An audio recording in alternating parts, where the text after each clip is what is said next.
আমার জীবন সবচেয়ে কষ্টের স্যার। আমার আব্বা বলে নিজের জীবন দিয়ে আমার জীবন বাঁচা গেছে। তখন একা থাকি, আমি এক বেলা খাই, এক বেলা খাই না, কি খাবো? আসসালামু আলাইকুম দর্শক। আমি কিছুদিন আগে থেকে ভিডিও তৈরি করা শুরু করেছি এবং ইতোমধ্যে আপনারা দেখেছেন কয়েকটি ইন্টারভিউ নিয়েছি।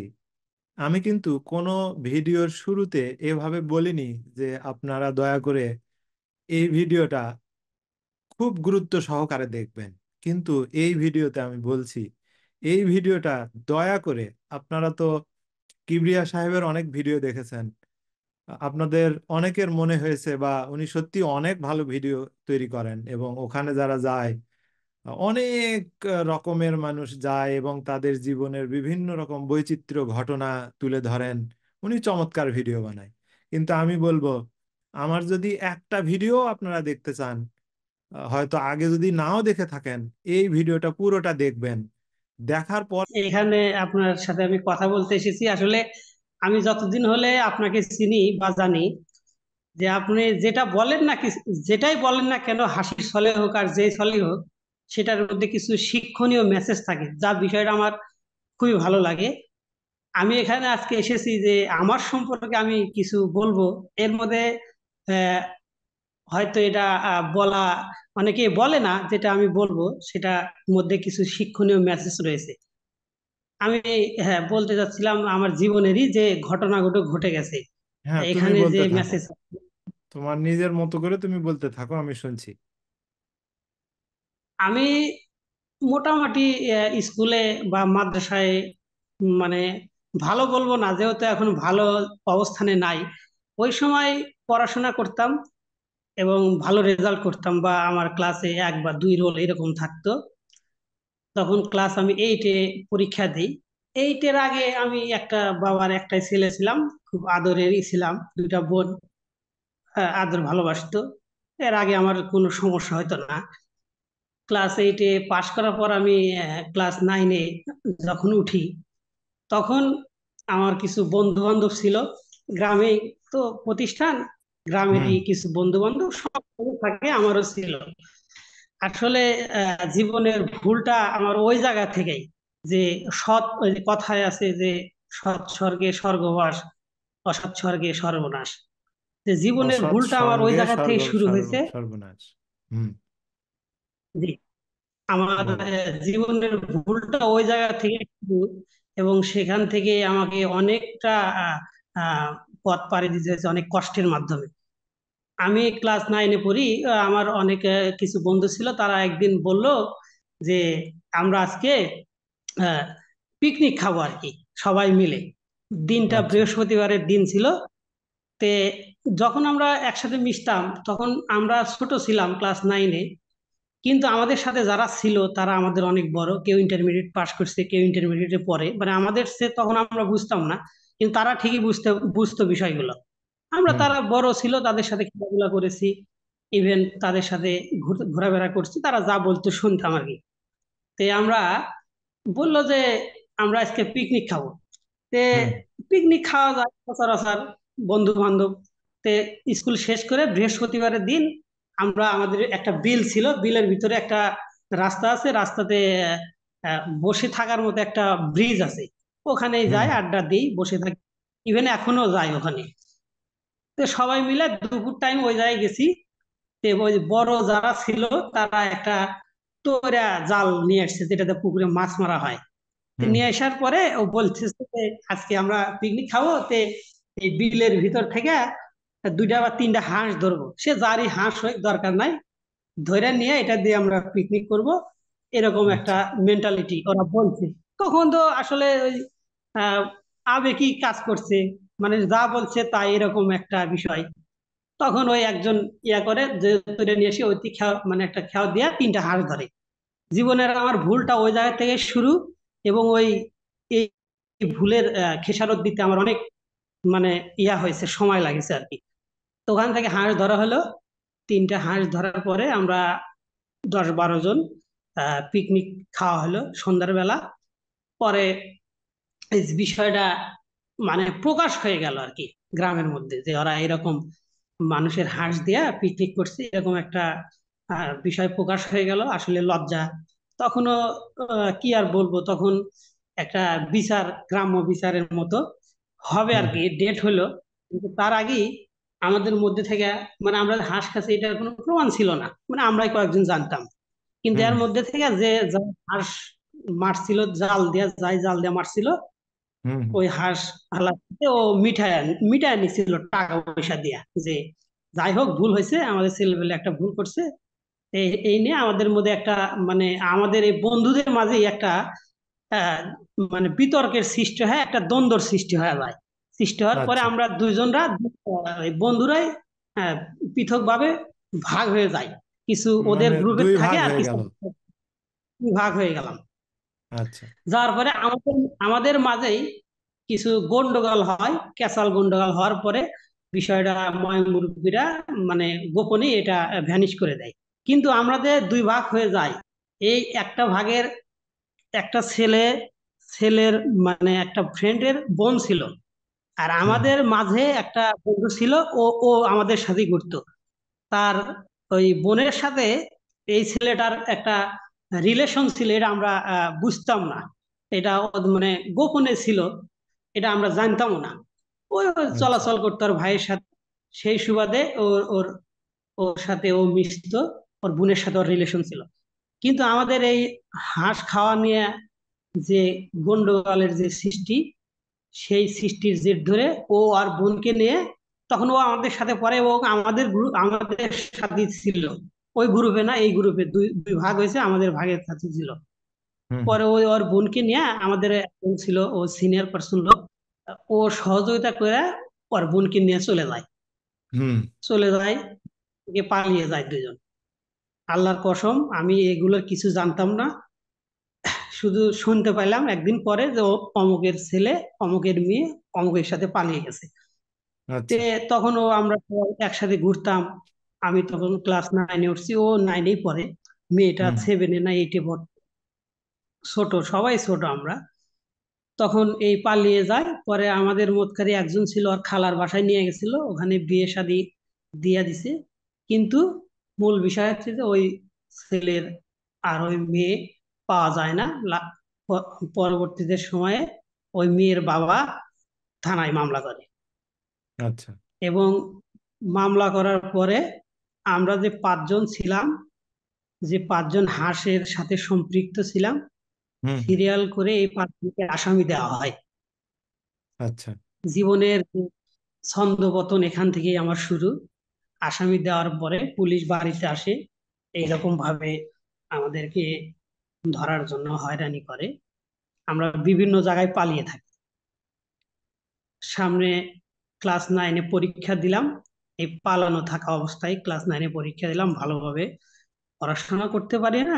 আর যদি মামলা থাকে তাহলে তো আসলেই মাথার কষ্টের উপরে সব হয়ে যাবে। সময় একটা চিন্তা থাকে, টেনশন, পড়াশোনাতে মন চিন্তা বসবে থাকে। না। হুম। তখন ক্লাস 9-এ পড়ি, তখন আমার রোল 1 ছিল। ক্লাস 9 আমার রোল 1 ছিল। তা আচ্ছা। আমি ক্লাস 10 ওঠার পরে আমার রোল হয় 3। আমি আচ্ছা। আহ, প্রায় কষ্টের মধ্যে দিনাপাত করি। পরে এইভাবেই চলে। কেউ মামলাও মিটায় না, ছেলে মেয়ে বের হয় না। পরবর্তীতে সময়ে ছেলে মেয়েকে বের করা হলো থানার মাধ্যমে। মেয়ের বাপেরা বলল যে আমরা মীমাংসা করব। পরে আমাদের ময়মুরব্বি মীমাংসা করতে গেল, কিন্তু ওরা মীমাংসা হলো না। 7 থেকে 8 লাখ টাকা দাবি করে। পরবর্তীতে মীমাংসা না হয়ে, এর মধ্যে এরই মাঝখানে আমি মানে পড়াশোনা করতেছিলাম, এবং ক্লাসও মাঝে মধ্যে করি। তারপরে হুম পরীক্ষা পরীক্ষা দিলাম।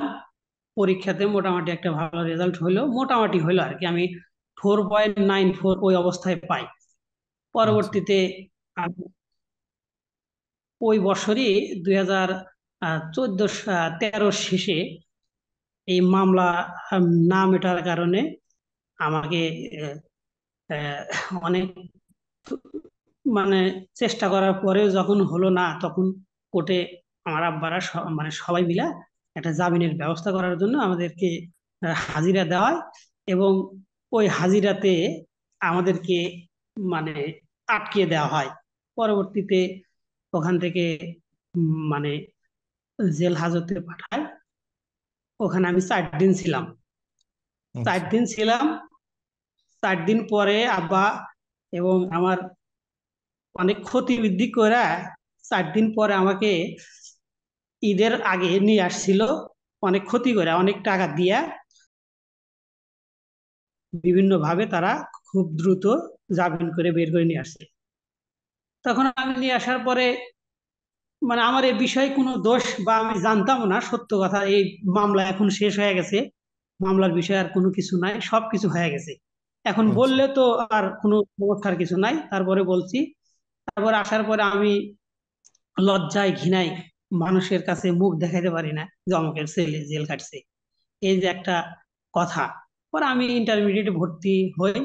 তখন আব্বা আমাকে বলে যে বাড়িতে তো সমস্যা, আমি বলি আব্বা বাড়িতে তো সমস্যা, মানুষজন মধ্যে যাইতে পারি না। তখন হুম। আমি মেসে যাই। মেসে ভর্তি হওয়ার পরে আমি মেসে চলে যাই। এবং আমার চিন্তাধারা যে আমার এসএসসিতে আমি যাই করছি না কেন, আমাকে এটা উম, মুছে ফেলতে হবে রিকভার করা জীবন থেকে। লাগবে। হুম। ভালো একটা ভালো একটা রেজাল্ট করে আমাকে যে কোনো ইউনিভার্সিটিতে ভর্তি হতে হবে, এরকম একটা প্রিপারেশন ছিল আমার। এবং আমি খুব মানে ভালোভাবে মানে কঠিন ভাবে পড়াশোনা শুরু করি, আমি ইন্টারমিডিয়েটে ভালো রেজাল্ট করব। পরে ইন্টারমিডিয়েটে আমি টেস্ট পরীক্ষা দেই। টেস্ট পরীক্ষা দেওয়ার পরে ওই আমার মাদ্রাসার মধ্যে আমি প্রথম স্থান অধিকার করছিলাম এবং আচ্ছা। স্যাররা আমাকে নিয়ে অনেক আশীর্বাদ দিচ্ছিল। তা আমার পরীক্ষা চলে আসে, আমি পরীক্ষা দিতে যাই। মানে তৃতীয় নাম্বার পরীক্ষা 2015 সালে। দুই হাজার আচ্ছা। পনেরো সালে তৃতীয় প্রথম দুইটা পরীক্ষা হয়ে যাওয়ার পরে তৃতীয় পরীক্ষা, সেটা ছিল ইংরেজি। আমার খুব আচ্ছা। ভালো প্রিপারেশন ছিল এবং আমি আমি নিজেই সক্রিয়ভাবে আমি নিজে পরীক্ষা দেবো এরকম একটা টেন্ডেন্সি নিয়ে আমি প্রতিষ্ঠানে যাই। প্রতিষ্ঠানে যাওয়ার পরে কোর্সে আমাকে ইংরেজি পরীক্ষার দিন কোশ্চেন দেওয়া হয়। আমি লিখতেছিলাম। এই 20-25 মিনিট বা 30 মিনিট গেছে। তারপরে আহ, পরীক্ষার হলে একটা মানে স্যার আসে। আসার পরে বলে যে তোমাদেরকে একটা রেজাল্ট শিট দেওয়া হবে, তোমরা 300 করে টাকা দাও। পরে আচ্ছা। ছেলে পেলে সবাই 300 করে টাকা দিছে, আমিও দিলাম, সবাই দিল, সেজন্য আমিও দিলাম, যদিও আমার ওটা লাগতো না। কিন্তু আমার কপাল হয়তো বা খারাপ, যার জন্য আমার দিয়ে দিছি। সবাই দিল, আমিও দিলাম। পরবর্তীতে ওইটা একটা রেজাল্ট শিট সাদা কাগজে তারা লিখে প্রিন্ট করে সবাইকে দিয়ে দিছে আচ্ছা। পরীক্ষার হলে। পরে ওইটা নিয়ে ভাঁজ করে পকেটে রাখছি, প্যান্টের পকেটে রাখছি, ওটা বেরও করি নাই। 25-30 মিনিট সময় গেছে বা 40 মিনিট এরকম যাওয়ার পরে ম্যাজিস্ট্রেট আসছি। ম্যাজিস্ট্রেট আসার পরে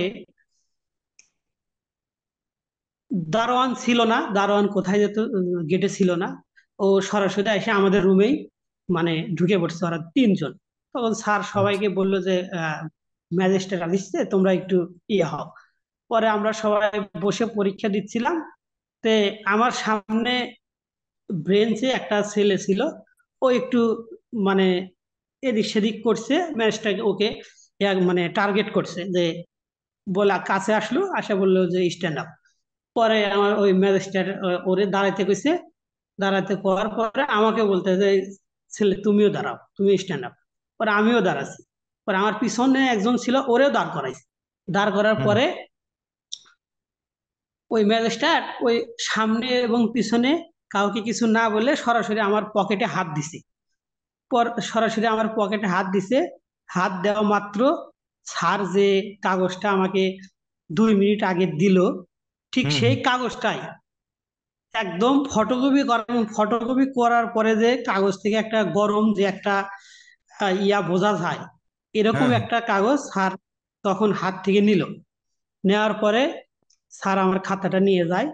আমি তো কাঁদতেছিলাম যে আমি কি করলাম, আমার তো জীবন শেষ হয়ে গেল। এরকম করার পরে আমাদের ওই রুম থেকে 6 জনকে যার পকেটে হাত দেয় তারই এরকম একটা কাগজ ভরে এবং একই কাগজ একই সাথে দেওয়া। পরে হুম আমাদের 6 জনকে নিয়ে যায় এবং বলে যে যতগুলো ছেলে পেলে আছে সকলের কাছেই আছে। 6 জনকে হাত দিছি, 6 জনই থেকে বের হইলো, তার মানে 100-র মধ্যে 100 জনই আছে। এটা তো হুম স্যারদের দেওয়া শীত। পরে আমাদেরকে নিয়ে যাওয়া হয়, নিয়ে যাওয়ার পরে ওই আমাদের খাতা লাল কলম দিয়া মানে ইয়া করিচ্ছে। পরে আমার যে ওখানে যে কেরানি ছিল, স্যার হুম আমাদের সামনেই ম্যাজিস্ট্রেটের পা জড়ায় ধরছিল। জড়ায় ধরার পরে বলতেছিল, স্যার আপনি এই সব খাতাগুলো নেন, কিন্তু একটা খাতা স্যার দেন স্যার। আমার কথা তিনি বললো বারবার। পরে হুম আমাদেরকে বের করে দিল। দেওয়ার পরে ওনাদেরকে সাথে কথা বললো। পরে আমাকে যে স্যার শিট দিছিল, হুম হুম সেই স্যার আসলো। আসার পরে ওই 5 জনের খাতা সিগনেচার করছে, ওদেরকে হল থেকে বের করে দিছে। আর আমার হুম খাতাটা ওইভাবে আটকায় রাখছিল স্যার। তারপরে আমাকে ওই স্যার আসছে, স্যার এসে বলছে যে বাবা, হয়তো তুমি যদি সত্য কথা বলো তাহলে আমার চাকরি থাকবে না। এই কথা বলে আমার হাত এবং পা জড়ায় ধরছিল আমার শিক্ষক। আর হুম আমার যে আমার যে ওই পরীক্ষার এক্সামিনেশন যে হেড স্যার ছিল, পরীক্ষক, হুম উনি আমাকে বলছিল যে বাবা, তুমি যদি বলো যে এটা আমি নিয়ে আসছি, হয়তো তাহলে তোমার 1 বছরের সময় লস হবে। কিন্তু তুমি যদি বলো যে এটা আমাকে অমুক স্যার দিছে, তাহলে হয়তো তোমাকে খাতা দিবে, কিন্তু আমাদেরকে আমাদের চাকরি থাকবে না। যে বাবা, তোমাকে খুব অনুরোধ করে বলি, তুমি এই কথা কখনো বলো না। এবং যে স্যার আমাকে ওই খাতাটা দিছিল, ওই স্যার আমার হাত পা ধরছিল। পরবর্তীতে আমাকে ম্যাজিস্ট্রেট ডাকছিল। ডাকার পরে বলছিল যে আমরা জানি কোনো স্টুডেন্ট যদি নকল করে তাহলে সে বাড়ি থেকে বইয়ের পেজ নিয়ে আসে, বা নিয়ে আসাটাই স্বাভাবিক। কিন্তু তুমি শুধু একটা কথা বলো যে যে এই পেজটা তোমাকে কে দিছে, এটা বলার পরে তুমি তোমার খাতা নিয়ে পরীক্ষা দাও, আর আমি তোমাকে আর কিছুই বলবো না। পরে আমি শুধু স্যার ওখানে কান্না করছি যে আমি আমি কি করব। আমার আমার যেহেতু মানে ওস্তাদ, শিক্ষক, আমি তাদের কিছু বলতে পারি না। পরে আমি নীরবে নিস্তব্ধে একটা কথা বলি নাই, আমি কান্না করছি। পরবর্তীতে ম্যাজিস্ট্রেট আমার খাতা দেয় না। পরে আমাকে ওখান থেকে এক্সপেল করা হয়। আমি ওখানে আমি সেন্সলেস হয়ে যাই। ওখান থেকে আমাকে নিয়ে যাওয়া হয় আমার মেসে। ওখানে আমি অনেকক্ষণ পরে আমার মানে জ্ঞান আসে। আসলে জীবনের তো আর কিছু বাকি থাকলো না এই বয়সে। দুইটা আমি দুইটা দুর্ঘটনা করলাম। এই মুখ মানসিক তো দেখানোর মতো না। আমি কি করি এরকম চিন্তা করতে করতে আমি 2 মাস থাকছি আমার মেসে। এর মধ্যে একটা ঘটনা আছে। সেটা হচ্ছে যে আমরা যে বছর ইন্টারমিডিয়েট পরীক্ষা দিই 2015 সালে, সেই বছরে প্রথমে এমসিকিউ আসে, বিভিন্ন হুম সাবজেক্টে শর্ট প্রশ্ন, যে এমসিকিউ। তো ওই এমসিকিউ গুলা কোনো স্টুডেন্ট ওইভাবে দিতে পারতো না বা মানে ওইরকম ভাবে পড়তো না। পরবর্তীতে আমাকে ওই স্যার, আমাদের যে প্রধান শিক্ষক যিনি, উনি বলছিল যে বাবা, তোমাকে পরীক্ষা দিয়ে দিতে হবে। বললাম যে কিভাবে? বলে তুমি রুমে, আমাদের অফিস রুমে বসে তুমি এমসিকিউ গুলা ঠিক করে দাও, পরে ওইটা ওরা দিয়ে দেখুক, না হলে তো সমস্যা। আসলে এটা তো সোশ্যাল মিডিয়াতে যাবে, সেজন্য আমি নাম ঠিকানা বা কোনো কিছু না, নাম বললাম না। বলার দরকার নাই। স্যারদের ছোট করতে চাই না। না, দরকার নাই। পরবর্তীতে আমি আমি একটা দিন যায়া অফিস রুমে আমি পরীক্ষা এমসিকিউ গুলো লিখে মানে পূরণ করে দিয়ে আসছিলাম। পরবর্তীতে আমি যাই নাই। ওই দিন আমার এত খারাপ লাগছিল যে আমি একজন মানে এক্সপেল কিন্তু ছাত্র, আর আমাকে ডেকে নিয়ে যে আবার পরীক্ষা দেওয়া হয়। আমার এতটা বিষয়টা খারাপ লাগছিল, পরবর্তীতে আর আমি যাই নাই। একটা দিনই শুধু আমি গেছি। আর এটা বিশাল একটা অপরাধ, যদি ধরা পড়ি তাহলে তো আমার জেল হয়ে যাবে। সেই জন্য আমি যাই নাই। পরে আমি মেসে থাকি। বাড়িতে তো আমার আব্বা, একটাই ছেলে ছিলাম। আব্বা বলে না, আমার ছেলে তো এরকম না, ও তো নকল করার ছেলে না, ওর পড়াশোনা করে, ও কেন নকল করবে। সহজ সরল মানুষ ছিল আমার বাপ। পরে যাওয়ার পর 2 মাস পরে আব্বা একদিন কইছে যে বাবা, তুমি চলো বাসায় চলো। পরে আর এখানে থাইকাই আর কি করব। আমি তখন আহ আমি তখন একটা সংগঠনের সাথে সম্পৃক্ত ছিলাম। এই এই ঘটনা যে বললাম, ইন্টারমিডিয়েট ভর্তি হওয়ার পরেই আমি তখন একটা সংগঠনের সাথে সম্পৃক্ত ছিলাম। ওখানে আমার যে এটা এখন বললে কি সমস্যা নাকি? আমি তখন একটা সংগঠনের দরকার সাথে নাই। নামাজ টামাজ পড়তাম, ভালোভাবে একটা ছিল। তো ওটা তখন আমার ধানগড়াতে কিছু বন্ধু বান্ধব হয়, তারা আমাকে ওই সময় সাপোর্ট দেয়। আমার ইন্টারমিডিয়েট আলিমে যারা পড়তো, তখন আমি বাসায় যাই। বাসায় যাই, বাসায় যাওয়ার পরে মানে আমি পুরা 6 মাস আমি খালি প্রতি রাত্রে কান্দিছি যে আমার কি হলো, আমার জীবনটা কি ছিল আর আমার জীবনটা কি হলো। এরকম দিন যাওয়ার পরে আমি ঘর থেকে বের হই না, ঠিক মতো খাবার খাইতাম না, মানে বিভিন্ন ভাবে আমি মানসিক আহ, চিন্তা ভাবনার মধ্যে ছিলাম। আর এর মধ্যে আর একটা কথা, সেটা না বললেই নয়।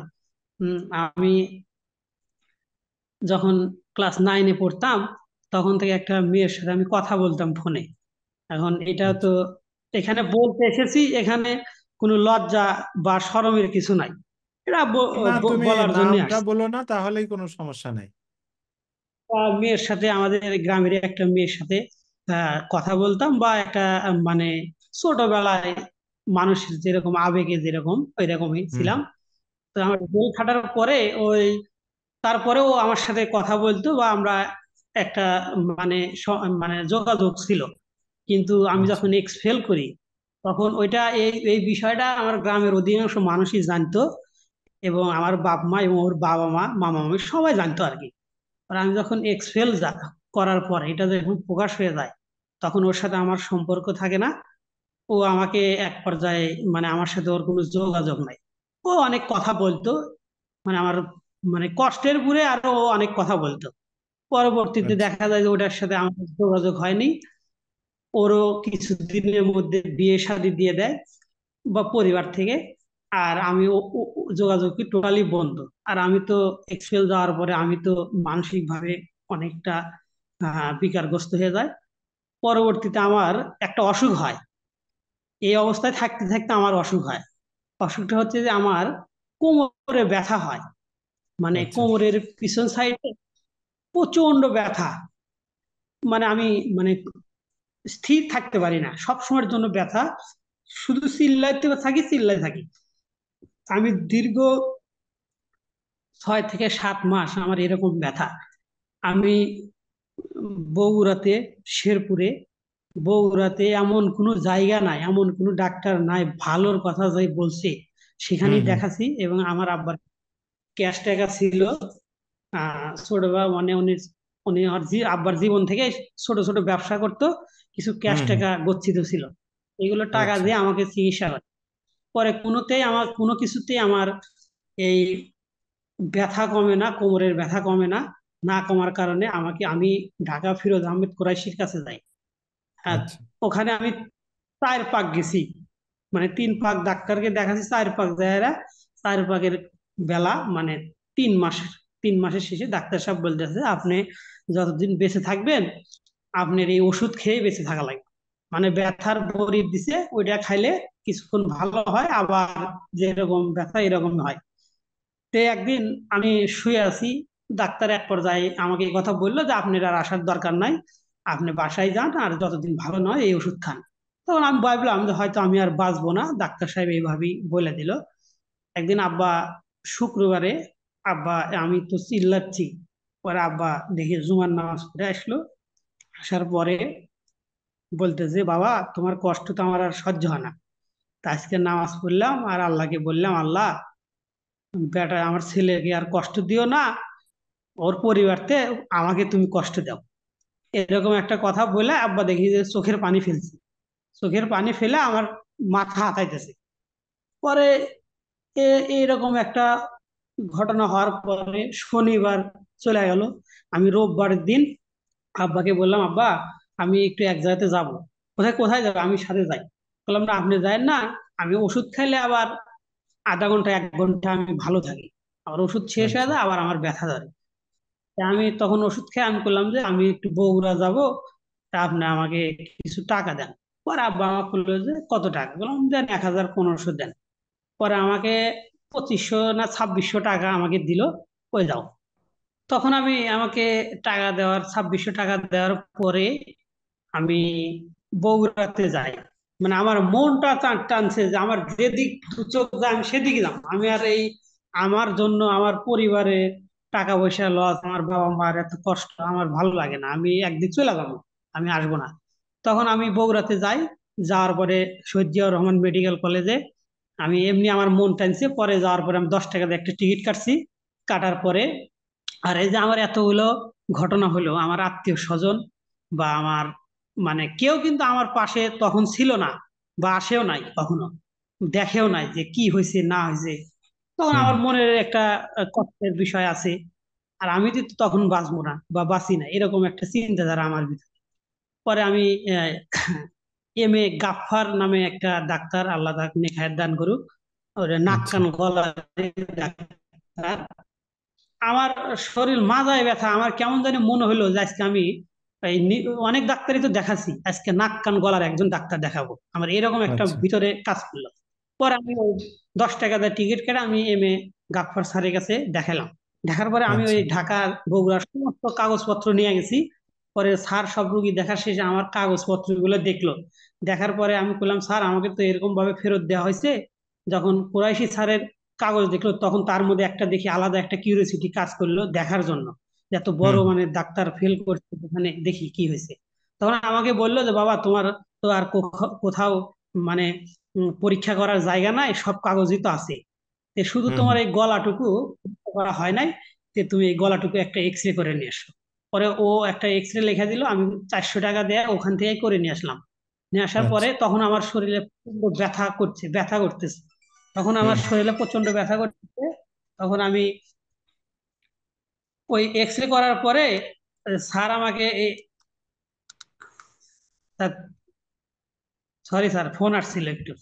সমস্যা নেই। এক্স রে করার পরে এক্স রে করার পরে এই এক্স রেটা দেখার পরে উনি মানে একটু হাসতেছে, হাসিয়া বলতেছে, বাবা তোমার এত কষ্ট, তোমার কি মনে হয়? বললাম, স্যার আমি তো বাঁচবো না, আমাকে তো ফেরত দিছে।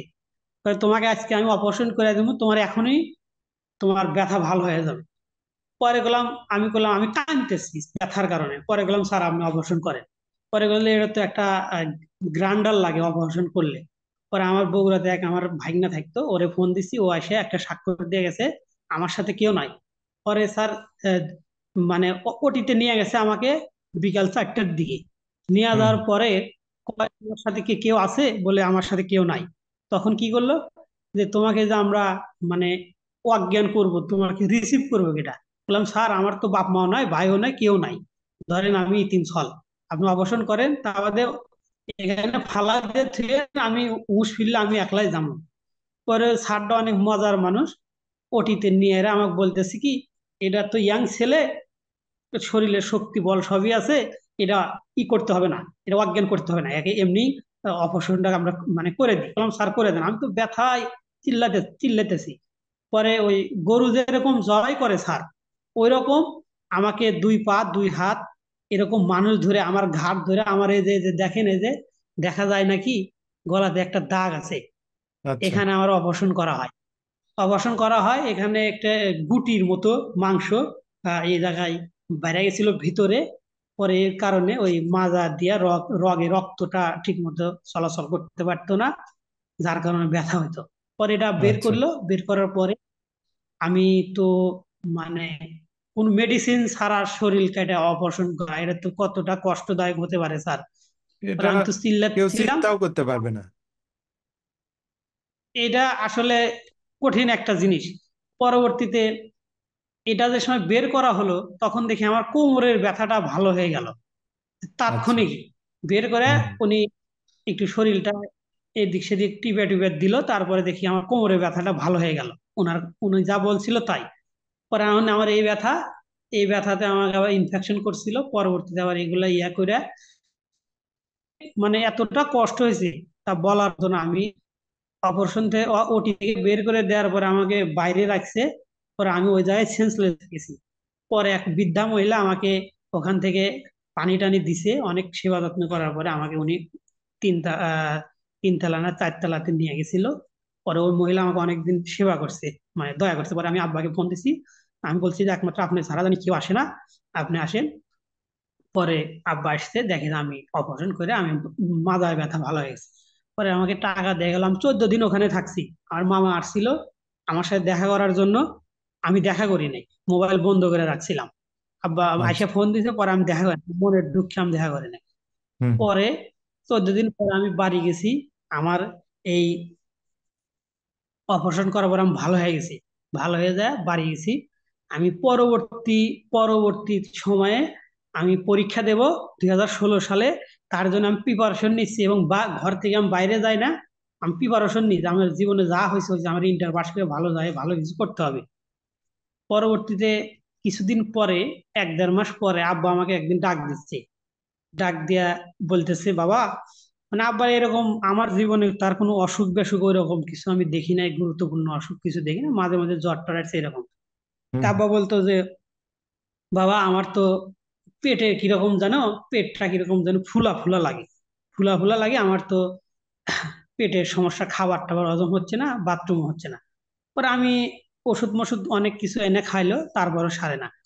পরে আমি একদিন আমার মনের মধ্যে তখন কিরকম যেন একটা খটকা দিল যে আল্লাহ, আব্বাকে একদিন আমাকে কইলো যে আল্লাহ তুমি আমার অসুখ হ্যাঁ, দিয়ে হ্যাঁ। আমার বেটার অসুখ দাও।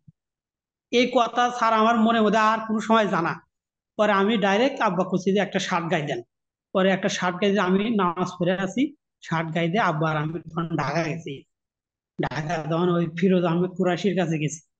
হুম। তখন চাইরা মানে সিরিয়াল, মানে অনেক রুগী সিরিয়াল দিলে কাজ হয় না। পরে বসে থেকে পরে রাত 3টার সময় আব্বাকে দেখলো। দেখার পরে কিছু পরীক্ষা টরীক্ষা দিল। দেওয়ার পরে স্যার ওই দিন আমার মাথায় আঘাত ভেঙে পড়ছিল স্যার। ওই রাত 3টার সময় দেখার পরে পরের দিন রাত্রে 9টার সময়ের দিকে আমি সব রিপোর্ট টিপোর্ট নিয়ে আসছি। নিয়ে আসার পরে ডাক্তার আমাকে বলতেছে, বাবা তোমার আব্বার ক্যান্সার হয়েছে, লিভার ক্যান্সার। আমি তখন কি কমু স্যার, এই কথা আমার ওই ওই স্মৃতি আমি কখনো ভুলতে পারবো না, ভুলতে পারবো না। কারণ মনে হলো যে আব্বা মনে হয় নিজের জীবন দিয়ে আমার জীবন বাঁচায় গেল। আমার জীবন সবচেয়ে কষ্টের স্যার, আমার আব্বা বলে নিজের জীবন দিয়ে আমার জীবন বাঁচা গেছে। আসলেই। আমি ওই হাসপাতালে আর গড়াগড়ি এনে কাঁদছি আমি। আমার আব্বা কয় যে, তুমি কান্দো কে, তোমার কি হয়েছে? পরে পরে আমি আব্বাকে বলতে পারি না। আব্বা কয়, আমি তো সুস্থ মানুষ, আমার তো কিছু হলাই, তুমি কান্দো কে?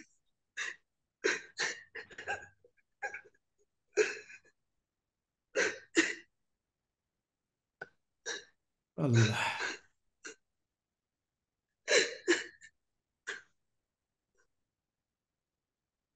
বাবা মারা এরকমই হয়, এবং বাবা মায়ের দোয়া যে দেখো আল্লাহ যে সাথে সাথে কবুল করে, মানুষ আসলে বোঝে না কিভাবে। দেখো আল্লাহ তার দোয়া কবুল করে নিল, তুমি সুস্থ থেকে গেলে, এখনো আল্লাহ তোমাকে সুস্থ রাখছে, অথচ তোমার বাবাকে নিয়ে গেল। পরবর্তীতে দোয়া স্যার করুন। আব্বা, আমি আমি ডাক্তারকে বলছি যে, ডাক্তার স্যার আমার বাবা কি চিকিৎসাপাতি কিছু আছে? পরে তখন আমি স্যার ইন্টারমিডিয়েট আমি পরীক্ষা দিই না, আমি দেবো, আমার 16 সালে পরীক্ষা, এটা 15 সালের শেষের দিকের ঘটনা। তখন ডাক্তার সাহেব বলছে যে এটা প্রাইমারি স্টেপে আছে, এটাকে আপনি যদি কেমোথেরাপি দেন তাহলে এটা ভালো হওয়া সম্ভব, তবে এটা অনেক ব্যয়বহুল চিকিৎসা। পরে আমি বলছি যে যতই ব্যয়বহুল হোক আমার দরকার হলে যা কিছু আছে আমি সব কিছু শেষ করে দিয়া তো আমি এই কেমোথেরাপি দেবো। পরে ওই আনোয়ার খান মডার্নে ওখানে একটা কেমো, আমি ওখান থেকে বাড়িতে আসি। বাড়িতে আসার পরে এটা কাউকে আমি বলতে দিই না, কাউকে আমি বলিও নাই কখনো। এটা শুধু আমার বড় বোন ছিল, আমার বড় বোনকে আমি বলছি যে আমার অনেক টাকা লাগবে, আব্বার সমস্যা। পরে বড় বোন কইছে যে কি হয়েছে?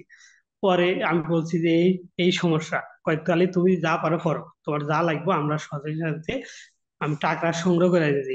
পরে আমাদের কিছু জমি রাখা ছিল, ওইগুলো লাগাচ্ছি, গরু ছিল, গরু টরু বিক্রি করে স্যার আমরা এই প্রথম কেমোটা আমি ঢাকা হয়ে আনোয়ার খান মডার্নে দিছি। ওইটা দিয়ে বাড়িতে আসতে প্রায় 70-75 হাজার টাকা খরচ। পরে আমি ওই আহ, ডাক্তার সাহেবকে বললাম যে এত টাকা তো ব্যয়বহুল, তে আমাদের কিছু একটা ব্যবস্থা করে দেন যাতে আমরা বগুড়াতে কেমো দিতে পারি। পরে ওখান থেকে আসছি। পরে বগুড়াতে একটা হসপিটালে, ঠনঠনিয়া ডক্টরস হসপিটালের না, ওর পিছনে, আমার ওইটা এখন মনে নাই, আচ্ছা। 16 সালের কথা। পরে ওখানে আরো আহসান হাবিব, ডাক্তার আহসান হাবিব ক্যান্সার বিশেষজ্ঞ, ওনার কাছে রেফার করে দিছে। পরবর্তীতে আরো দুইটা কেমো ওখানে দিছি। আর ওই 4টা মাস বেঁচে ছিল, 4টা মাসে কিছু খাইতে পারতো না, শুধু বেদেনার রস খাওয়াইতাম। বগুড়াতে একটা দোকানদারের সাথে আমার ভালো সম্পর্ক এখনো আছে, ওই বেদেনার দোকানদার। ও আমাকে বলতো একদিন যে, ভাই আপনি এত বেদেনা নিয়ে কি করেন, আপনার দোকান কোথায়? পরে আমি ওরে মানে বলছি যে আমার এরকম দোকান নাই, আমার আব্বার এই অসুখ, এর কারণে আমি নিই। পরে দোকানদারটা অনেক ভালো, আমার কথা শোনার পরে অনেক আমাকে হেল্প করছে, এবং দামও অনেক সময় কম নিত। পরে ওর সাথে আমার আচ্ছা এখনো সম্পর্ক আছে। আমি গেলে এবার ওর সাথে আমি দেখা করি, ও আমাকে চেনে ভালোভাবে। আচ্ছা পরে আরো দুইটা কেমো আমি বগুড়া থেকে দিই। 3টা কেমো দেওয়ার পরে 24শে অক্টোবরে 2015 সালে আব্বা মারা যায়। আচ্ছা আব্বা মারা যাওয়ার পরে আমার মানে অর্থনৈতিক ভাবে আমি একদম মানে জিরো পর্যায়ে চলে গেছিলাম, এবং আমি সবকিছু শেষ করার পরে আমাকে 1 লাখ টাকার মতো আমার ঋণ ছিল ওই সময়।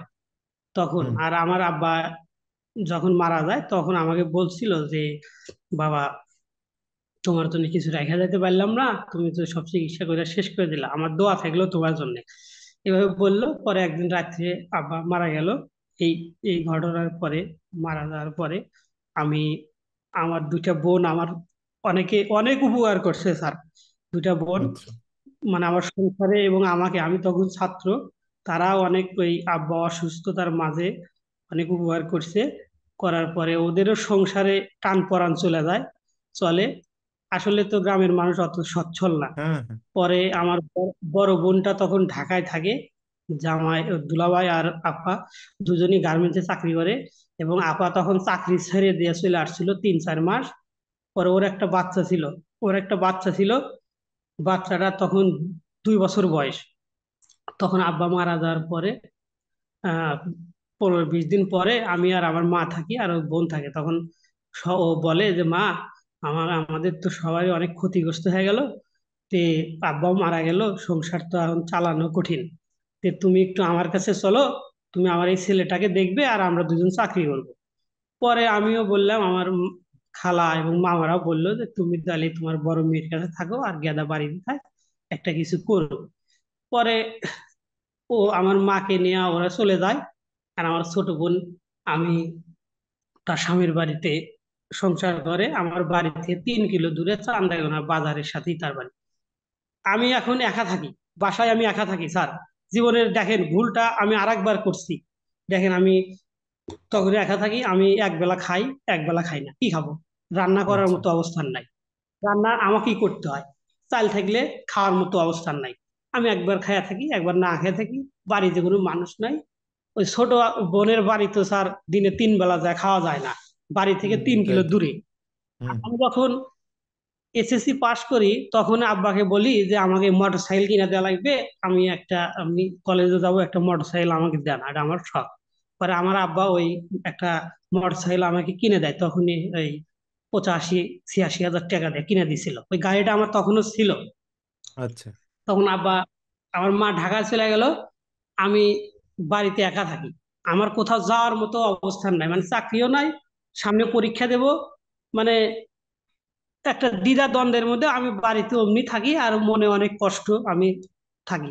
এইভাবে করতে করতে আমি আবার আমার সেই ওই যে যে বন্ধু বান্ধবের সাথে আমি পড়ে যে আমার জীবনটা নষ্ট, সেই বন্ধু বান্ধবের আবার আমি ওদের সাথে মেশার চেষ্টা করি, মেশি, ওদের আচ্ছা সাথে আমার সম্পর্ক থাকে। হুম হুম সম্পর্ক থাকার পরে ওদের সাথে মিশতে মিশতে আমি এক পর্যায়ে মানে নষ্ট হয়ে যায় স্যার। নষ্টটা আচ্ছা কেমন? ওরা এক একজন স্যার, একদিন আমি আমার জীবনের প্রথম, আমি যেদিন লস করি, তখন আমার একটা জমি ছিল, একটা 8 শতক জমি ছিল। ওই জমিটা আমি লাগাইছি, লাগান বলতে ওই মানুষের কাছে দিছি, ওই টাকা দিলে আবার ওই জমিটা ফেরত দেবে। তখন আচ্ছা ওই জমিটা লাগাই এগ্রিমেন্ট বলা হয় কিছু আর কি টাকা, জি জি, ওই জমিটা কিছু টাকা দিছে 40,000 টাকা। তখন হুম আমি ওই টাকাটা আমার কাছে আছে। আর ওই আমাদের মামার বাড়ি থেকে কিছু টাকা পাওয়া যাইতো, ওই টাকাটা দিছিল। মা বলছিল যে, তোমার যে 1 লাখ টাকা ঋণ আছে, তাহলে এই দুইটা টাকা দিয়ে তুমি 1 লাখ টাকা তুমি ঋণ শোধ করে দাও। কিন্তু আমি এই টাকাটা ঋণ আর শোধ করি নাই। আমার আম্মাও কখনো আর জিজ্ঞেস করে না যে টাকা ঋণ শোধ করছো নাকি। পরে ওই টাকাটা আমার কাছে ছিল। পরে ওই আচ্ছা। বন্ধু বান্ধব সবাই মিলে আমরা একদিন বৈশাখী মেলাত গেছি। জীবনের বৈশাখী মেলাত যাওয়ার পরে আমার কাছে তখন টাকা ছিল। তখন আমি প্রথম দিন আমি 6,000 টাকা দিয়ে এই মেলাতে হাউজিং খেলি। এটা আমি মানে খেলাম প্রথম দেখছি সেদিন। ওরাও আচ্ছা। খেললো, পর আমিও খেলাম। 6,000 টাকা আমি লস দিই ওই দিনে। ওটা একটা আচ্ছা। জুয়া জুয়া। আচ্ছা। পরবর্তীতে পরবর্তী একদিন পরে আমি আবার গেছি, প্রায় আচ্ছা। 20,000 টাকা লস দিছি। পরবর্তীতে একদিন যায় আবার 20,000 টাকা লস দিছি। তখন আমি আল্লাহ। মানে মানসিক ভাবে আছে। পরে এটাও আমার তখনও স্যার আমার ঘুষ হয় নাই। তখন আসি, এলাকা থাকি, ঘুরি। তখন ওই ওরা জুয়া খেলে। ওরা মানে বড় বড় লোকের সাথে জুয়া খেলে। পরে আমাকে নিয়ে যায় মানে আমাকে নিয়ে যায় মানে আমাকে, আমার গাড়ির পিছে দুইজন যায়, যারা আমি ওখানে বসে থাকি। পরে ওরা 500 টাকা দেয়। পরে ওদের সাথে আবার চলে আসি গাড়ি নিয়ে। আবার এরকম করতে করতে চলে। পরে একদিন আমাকে কয় যে তুমি খেলো, পরে আমরা একটু রেস্ট করি, তুমি খেলো। পরে আমিও তো তখন বুঝতে পারি না। পরে ওইরকম করতে করতে ওদের সাথে প্রায় 3 মাসের মতো ওদের সাথে ঘুরলাম। ঘোরার পরে ওদের সাথে থেকে আমিও খেলি। মানে এই আপনার 4-5 মাসের এটা একটা স্টোরি, মানে ঘটনা। আমিও খেলি। পরে একদিন, হ্যাঁ, মানে ওরা নেশা করে। খেলে, খালি শুধু খেলে না, ওরা নেশাও করে। তা আমার জীবনে আমি কখনো বিড়ি সিগারেট খাই নাই, এখন পর্যন্ত আমি খাই নাই। এবং আমি আচ্ছা। পানও খাই না। তো ওরা নেশা করে, ওই খেলে আবার নেশা করে, ওদের সাথে আমি ঘুরি। তখন একদিন আমাকে ওই বলতেছে যে তুমি যে আমার একজন চাচা মেরা বলতাম, ও নেশা করতেছে, তো আমাকে বলতেছে ভাতিজা একটু খাও। পরে আমি বললাম না, আমি এটা জীবনে খাবো না। আমি বিড়ি টিড়ি খাই না, আমি এগুলা নেশা টেশা করি না। এবং ওই নেশাটা হচ্ছে সরাসরি আবার ট্যাবলেট খাইতো তখন। আমি, আচ্ছা। আমাকে বলতেছে তুমি তুমি একটু খাও। তখন আমি বললাম না, এটা সম্ভব না, আমি কখনোই খাবো না। পরে কয় বসো খাও, একসাথে যাই। পরে আমি, তখন আমার মানে মানুষ যেমন ভূত দেখলে যেরকম চমকে ওঠে, এরকম আমি চমকে ওঠার মতো। তখন আমি ওখান থেকে উঠছি। উঠা প্রায় ওই যে জায়গায় আমি ছিলাম, ওখান থেকে হুম। আমার বাড়ি 14 কিলোমিটার দূর। আমি ওই রাত্রে 2:30 বা 3টার দিকে মোটর সাইকেল নিয়ে 14 কিলোমিটার দূরে থেকে আমি চলে আসছি। চলে আসে আমি বাড়িতে এসে মানে ভাবতেছি যে আমি কি করতেছি, আমি কাদের সাথে মিশে কি করতেছি। আমার তখন ঘুম হয় না, যে আমার এদের জন্য আমার জীবন শেষ হলো, আবার আমি এদের সাথে মিশছি, জুয়া খেলা শিখাইলো, আবার আজকে আমাকে নেশা করতে বলে। তাহলে আমি কি করতেছি এগুলা। এই দিয়ে আমি 3-4 দিন আর ঘুম পাইরাবেন না, মানসিক যন্ত্রণার মধ্যে আমি থাকি। পরে থাকতে থাকতে আমি একদিন গোসল টোসল করে শুক্রবার দিন নামাজ টামাজ করে আমি মানে আব্বার কবরের কাছে গেছি, যে জিয়ারত করে কান্দাকাটি করেছি। আমি তখন আলিম পরীক্ষা দেই নাই। তখন আমি কান্দাকাটি করেছি।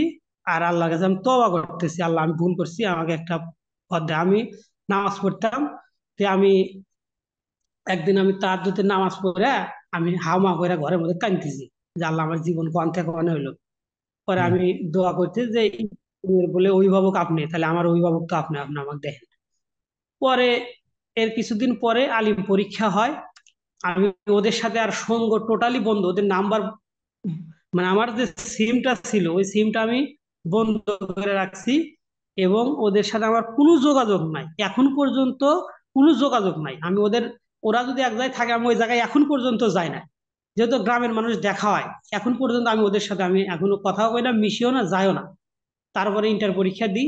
ইন্টার পরীক্ষা দেওয়ার পরে ওই আমার এক খালু ছিল, খালু আহ, মানে দূর সম্পর্কে খালুকে, সে আমার বাবার মতো অনেক উপকার করছে আমাকে। পরে আমি কি করি, ইন্টার পরীক্ষা দেওয়ার পরে আমি সিরাজগঞ্জ সরকারি কলেজে ডিগ্রিতে ভর্তি হই। আর এর মধ্যে আমাকে একজন স্কয়ার কোম্পানিতে চাকরি দেওয়ার কথা কয়ে আমার থেকে 10,000 টাকা নেয়। সেই লোক আমার সাথে প্রতারণা করে। করার পরে আমি ওই স্কয়ার কোম্পানিতে চাকরি হয় না আমার, তখন আমি ডিগ্রি কলেজে ভর্তি হই। তখন ওই খালু সিরাজগঞ্জ থাকে। তখন আমি ওই খালুকে বলি যে আমাকে একটা কর্মের ব্যবস্থা যদি করতে করে দিতে পারেন তো একটু আমার জন্য উপকার হতো। তখন ওই হুম। খালু তার ওষুধ কোম্পানি চাকরি করতো। তো ওই হুম। খালু আমাকে একটা ওষুধ কোম্পানিতে চাকরি নিয়ে দেয়। পরে ওই চাকরি আমি ওই প্রথমে ঢুকছিলাম হচ্ছে আমি ওই ওষুধ কোম্পানিতে ডেলিভারি ম্যান, মানে ওরা অর্ডার আচ্ছা। কাটে, সেই ডেলিভারি ডেলিভারি দিতে হয়। তখন ওই কোম্পানিতে চাকরি করি। মোটামুটি আপনার 6,000 টাকা বেতন ধরে তখন। আর ওই মাল যদি ডেলিভারি দিই 1 লাখ টাকার, তাহলে 3,000 টাকা আমাকে কেয়ারিং খরচা দেয়। কিন্তু আমার একটা আচ্ছা। সাইকেল ছিল শহরের মধ্যে, সাইকেল দিয়ে ডেলিভারি করতাম। যে হুম হুম। জীবনে যা ভুল করছি এইগুলো আর করা যাবে না, আমাকে কিছু করতে হবে। পরে সাইকেল দিয়ে মাল ডেলিভারি করতাম। আমার ওই খরচাটা হতো না, দেখা যেত মাসে আমার 12,000 11,000 টাকা থাকতো। আর আচ্ছা। পাশাপাশি আমি এটা করার চেষ্টা করতাম। স্যার, আমি অনলাইনেও কিছুদিন কাজ শেখার চেষ্টা করেছি, সেটা হুম হুম। হয়তো আপনি জানেন। হ্যাঁ জানি। আহ, সেই সুবাদী পরিচয় হয়েছে আমার। হুম। আমি ওইভাবেই 4টা বছর কাটাই। পরবর্তীতে আমার মা ওই 2 বছর থাকার পরে ওদেরও সচ্ছলতা ফিরে আসে, আর আমিও মাসে 12,000 13,000 টাকা ইনকাম করি, মাকে বাসায় নিয়ে আসি। মা আর আমি থাকতে থাকি, ভালো ইনশাল্লাহ থাকি এখনো। ভালো ছিলাম। মা আবার হঠাৎ করে মানে এমনি খালি বলে যে বিয়ে শাদী করাবো, পরে আবার 19 সালে শেষের দিকে, 20 সালের দিকে বিয়ে করায়। 19 সালে না, পঁচিশে ঠিক আছে। নভেম্বরে বিয়ে। বয়স হলে আসলে আমার যেটা চিন্তা সেটা হলো বিয়ের বয়স হয়ে গেলে মোটামুটি যত দ্রুত সম্ভব, কারণ রিজিকের মালিক তো আল্লাহ। অতএব জি জি এটা জি নিয়ে চিন্তা করার কিছু নাই, ভালো করেছো।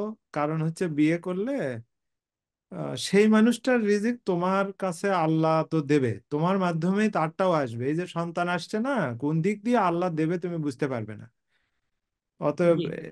ভালো করেছো। পরে আমি অনার্স পাশ করছি এবং বিয়ে করছি। বিয়ে করার পরে অনার্স পাশ করলাম। যেদিন পাশ করছি ওই দিনে আমার একটা, বর্তমানে আমি একটা ইয়াতে চাকরি করি, ওই দিনে আমার চাকরিটা হয়েছে। মানে আচ্ছা, পাশ আলহামদুলিল্লাহ। করার রেজাল্ট আইছে, রেজাল্ট আসার মানে পরেই আমি পরীক্ষা দিচ্ছি, তার একদিন পরেই আমার চাকরিটা হয়ে গেছে। পরে সার্টিফিকেটটা বইয়ের হলো, আমি ঢাকাতে ওই সিরাজ, মানে বাড়ি থেকে ঢাকার উদ্দেশ্যে রওনা দিছি। কলেজে ফোন দিলাম, বলে সার্টিফিকেট আজকে আসলো। পরে ওখান থেকে নিয়ে আমি ঢাকাত গেছি। পরে আচ্ছা। চাকরিটা হয়েছে। এখন পর্যন্ত এই চাকরিটা করেছি একটা নন গভর্নমেন্ট অর্গানাইজেশনে। আচ্ছা। মোটামুটি আল্লাহ অনেক ভালো রাখছে। আর মা আছে, পরিবার আছে, আমার একটা মেয়ে আছে, আলহামদুলিল্লাহ, আল্লাহ লাখো কোটি শুক্রিয়া।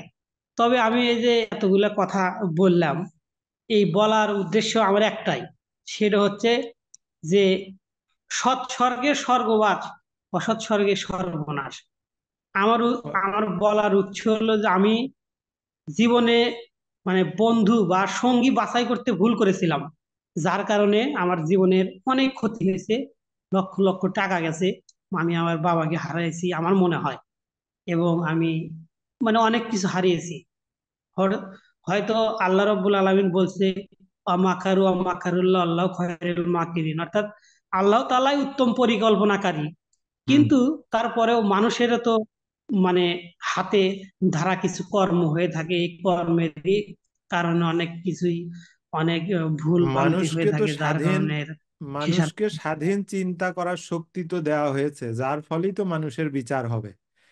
যদি মানুষের স্বাধীন চিন্তা করার শক্তি না থাকতো, সব যদি একদম আল্লাহর ইচ্ছা মতো সবাই চলতো, তাহলে তো মানুষের বিচার হতো না। মানুষ তো দোষ চাপায় দিত আল্লাহর উপর, যে তুমি চালাইছো, আমার কি দোষ।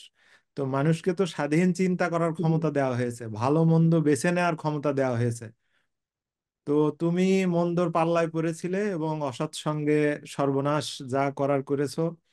যেটা হয়ে গেছে হয়ে গেছে মানুষের জীবনে, যেটা ঘটে যায় সেটার থেকে তো আর আসলে নিস্তার পাওয়ার উপায় নেই। কারণ অতীত, আমার লেখা একটা গান এরকম, স্মৃতিরা শুধুই কাঁদায়, তবু কেন মিছে বারে বার মন ভাসে স্মৃতির ভেলায়। তো স্মৃতিরা সব সময় শুধুই জি কাঁদায়। তোমার যদি আগের দিনগুলো যদি সুখের থাকতো, যেমন তোমার বাবা যখন ছিল, তুমি চিন্তা করো, তোমার কিন্তু মনে হয় যে বাবা ছিল কতই না ভালো ছিল, সেটা মনে হয়েও তোমার কিন্তু কষ্টই হয়। আবার যখন হয়তো বাবা মারা যাওয়ার জি পরে কষ্টে ছিলে, সেই সময়টা মনে হলেও কিন্তু এখন কষ্টই হয়, মনে হয় যে কি কষ্টটাই না করেছি আমি। তো তার মানে স্মৃতি শুধুই মানুষকে কষ্ট দেয়। তো সেখান থেকে শিক্ষাই শুধু নিতে হবে, ওটাকে মনে রেখে লাভ নেই। মনে রাখার এইটুকুই যে যে ভুল হয়ে গেছে এই ভুলগুলো সামনের দিনে আর যেন না হয়, এবং যারা এটা দেখবে তারা যেন এই ধরনের ভুল আর কোনোভাবেও না করে। আহ, সেই সেটা জানানোর জন্যই আমি কিছুটা জানতাম, তোমার মুখ থেকে পুরোটা শুনলাম আর কি। আশা করি যারা দেখবে তারা এখান থেকে শিক্ষা নেবে এবং এই ধরনের ভুল আর করবে না। আর কিছু বলবে? বলা আর কিছু নাই স্যার, আমার একটাই কথা বলা, সেটা হচ্ছে যে এখানে আমি যে মেসেজটা দিচ্ছি সেটা হচ্ছে যে মানুষের জীবনে চলার ক্ষেত্রে সঙ্গ নির্ধারণ করা, এটা আমি মনে করি সবচেয়ে জরুরি। এটা সকলের ক্ষেত্রেই, এটা আমি মনে করি। তে আমার কথা একটাই যে জীবনে চলতে হলে সেই সমস্ত মানুষের সাথে চলা উচিত যাদের সাথে চললে কিছু শেখা যায়, বা ধ্বংসের দিকে না, ভালো দিকে নিয়ে যায়। এটাই আমার কথা স্যার। ঠিক আছে। আমার খুব ভালো লাগছে যে শেষ পর্যন্ত এখন তুমি ভালো আছো, এবং সবচেয়ে বড় কথা হচ্ছে তুমি খেয়াল করে দেখবে যে একজন মানুষের কোটি কোটি টাকা আছে কিন্তু সে খেতে পারে না, তার হজম হয় না, বাথরুমে যে অনেকক্ষণ বসে থাকতে হয়, কনস্টিপেশনের সমস্যা। অথচ একজন মানুষের কম টাকা আছে কিন্তু মা বাবা ভাই বোন যারাই আছে পরিবারের সবাইকে নিয়ে হাসি খুশি আছে। এই যে এখন তুমি যা বললে যে তোমার মা তোমার সাথে আছে, তারপর তোমার ওয়াইফ আছে, একটা সন্তান আছে, এই যে কজন মানুষ মিলে তোমরা যে ভালো আছো, এর চেয়ে বড় আর কিছু হতে পারে না। ভালো থাকাটাই জীবনের জন্য গুরুত্বপূর্ণ। তোমার কত কি আছে এটাতে কিচ্ছু যায় আসে না, তোমার যা আছে এইটুকু দিয়ে চলতে পারলেই হলো। এই জন্যই আমি সব সময় বলি আলহামদুলিল্লাহ, আল্লাহ আমাকে কত ভালো রেখেছে। আমার ওই রকম অত অত মানুষ হয়তো বাইরে থেকে মনে করে যে স্যার কত কি করে, আমি আসলে অত কিছু করি না। কারণ আমি মনে করি এই রকমই যে এই যে আমার মা তোমার মতে, আমারও তো বাবা নেই, আমার মা আমার কাছে থাকে, বাবা মারা যাওয়ার পরের থেকে আমার মা আমার কাছে থাকে। এবং সন্তানদেরকে নিয়ে তুমি আমার বাসায় দুই একবার এসেছো, জানো যে এই যে সবাইকে নিয়ে যে আমি ভালো আছি, এর চেয়ে ভালো আর কিছু হতেই পারে না। তো আল্লাহ তোমাকে সব সময় ভালো রাখুক, একবারে মন থেকে দোয়া করি। এবং তোমার বাবার জন্য তুমি দোয়া করবে, যেহেতু তুমি জানোই মাদ্রাসায় পড়াশোনা করেছো। অতএব তুমি ভালো করেই জানো যে কিভাবে কি করতে হবে। তো উনি যে ওইটা করেছেন তার জন্যই নয়, সন্তান হিসেবে সব সন্তানেরই দায়িত্ব বাবার জন্য মায়ের জন্য দোয়া করা। তো সেটা করবে। আজকে আমরা এখানেই শেষ করি। তুমি ভালো থেকো জি এখন। স্যার, আপনিও ভালো থাকেন স্যার, দোয়া করবেন, স্যার। অবশ্যই আল্লাহ তোমাকে ভালো রাখবে।